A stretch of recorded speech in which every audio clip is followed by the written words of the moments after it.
Our next chapter is biotechnology. Term biotechnology was given by Carl Lereki in 1917, and father of genetic engineering is Berg. Now, what is biotechnology? Bio means living, technology means use of various techniques.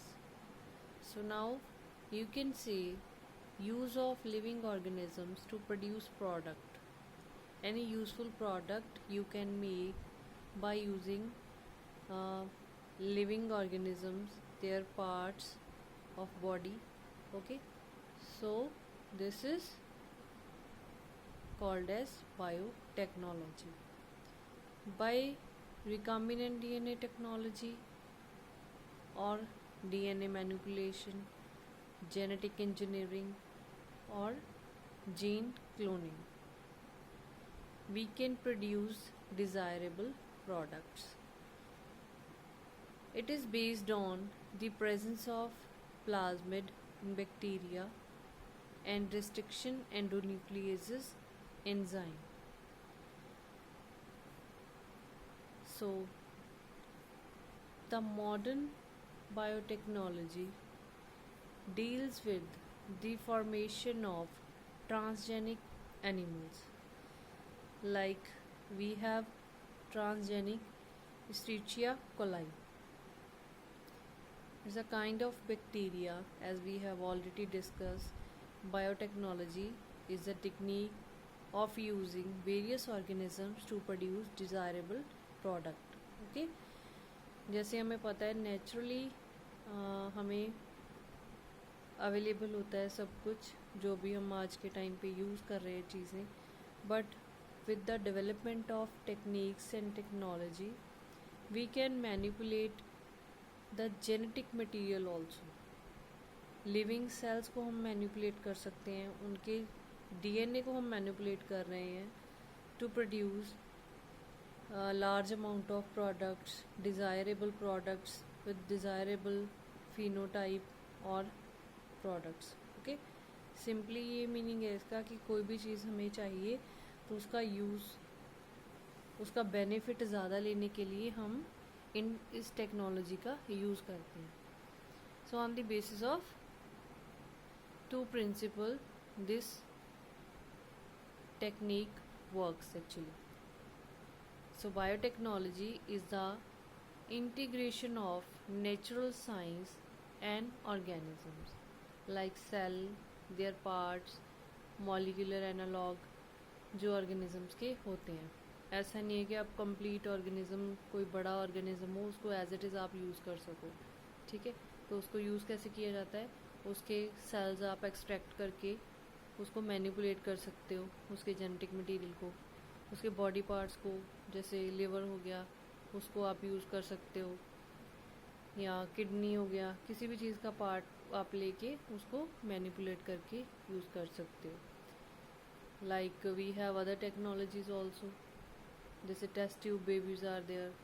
वो तो simply एक technology, एक technique है जिसके through हम lab में कोई भी चीज़ या ऑर्गेनिज्म को डेवलप करवा सकते हैं, उसकी लाइफ को स्टार्ट कर सकते हैं.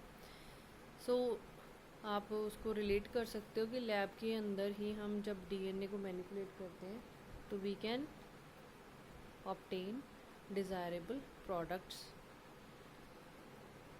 The principle of genetic engineering is first जो बायोटेक्नोलॉजी का प्रिंसिपल है दैट इज़ जेनेटिक इंजीनियरिंग, जिसमें एक होस्ट का डीएनए, उसका सेल लिया जाता है, सेल में से डीएनए को एक्सट्रैक्ट किया जाता है. एक्सट्रैक्ट करने के बाद दिस इज़ जो हमें जीन्स नहीं चाहिए उसको हम कट कर देते हैं.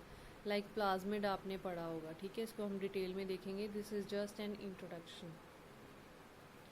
होस्ट का डीएनए प्लस फॉरेन डीएनए है. लाइक ये डीएनए जो है ये किसी तरह की प्रोटीन, जैसे ग्रोथ प्रोटीन्स होगी किसी ऑर्गेनिज्म में, वो ज़्यादा बनाता है, तो उसको हमने आइडेंटिफाई करके एक्सट्रैक्ट कर लिया.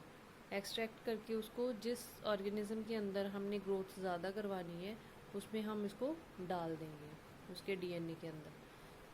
सो ये कंप्लीट हो गया डीएनए। जो सेक्शन हमने कट किया था उसके साथ हमने उसकी ज्वाइनिंग करवा दी फॉरेन डीएनए की। ज्वाइनिंग करवाना इसलिए ज़रूरी है क्योंकि जो रेप्लिकेशन होगी वो तो मेन डीएनए की ही होगी। ऐसा तो है नहीं ये छोटा सा डीएनए सेपरेटली रेप्लिकेट करना स्टार्ट कर देगा।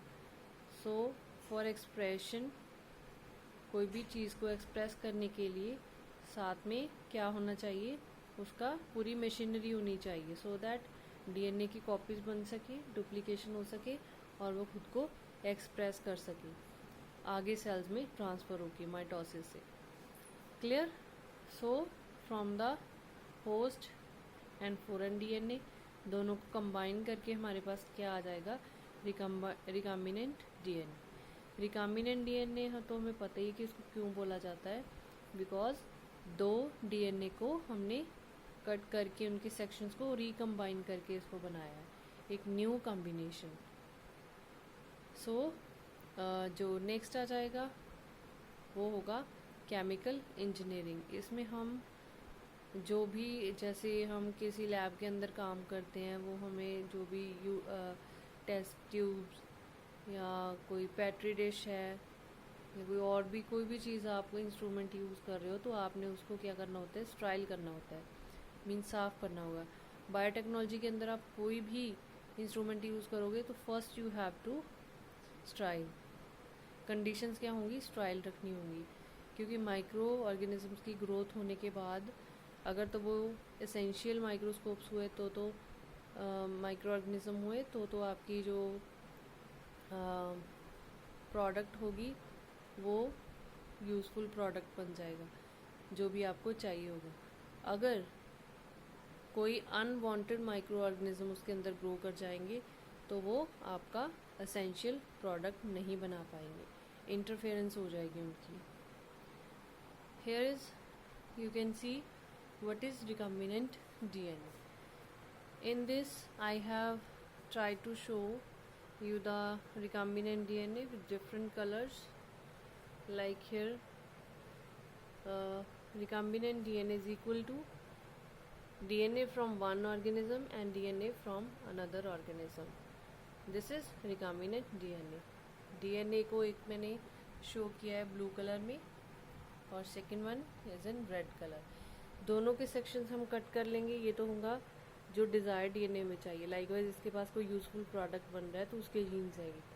On the other hand we will having जो अनडिज़ायर्ड जीन्स हैं, जो लिटिल एक्सप्रेस करते हैं अपने आप को, उसको हम कट करके रिमूव करके नए डीएनए के लिए स्पेस बना देंगे। उसके बाद उसको रीजॉइन किया जाता है। रीजॉइन करके you can see here the recombinant DNA. ठीक है, तो ये जो सेगमेंट लगा हुआ है छोटा सा, ये रेड वाला डीएनए है। सो ये था होस्ट का डीएनए, जिसका बड़ा ज़्यादा अमाउंट होगा डीएनए का, और जिस ऑर्गेनिज्म में हम फॉरेन डीएनए को डालते हैं वो होस्ट का डीएनए होगा। ठीक है, और जो न्यू छोटा सा पोर्शन सेगमेंट ऑफ जीन जो हमने ऐड किया है वो आएगा फॉरेन ऑर्गेनिज्म से। So that is why we call it as foreign DNA. ये दोनों कंबाइन करके क्या बना देंगे, एक recombinant DNA. So this was all about the introduction of genetic engineering and biotechnology.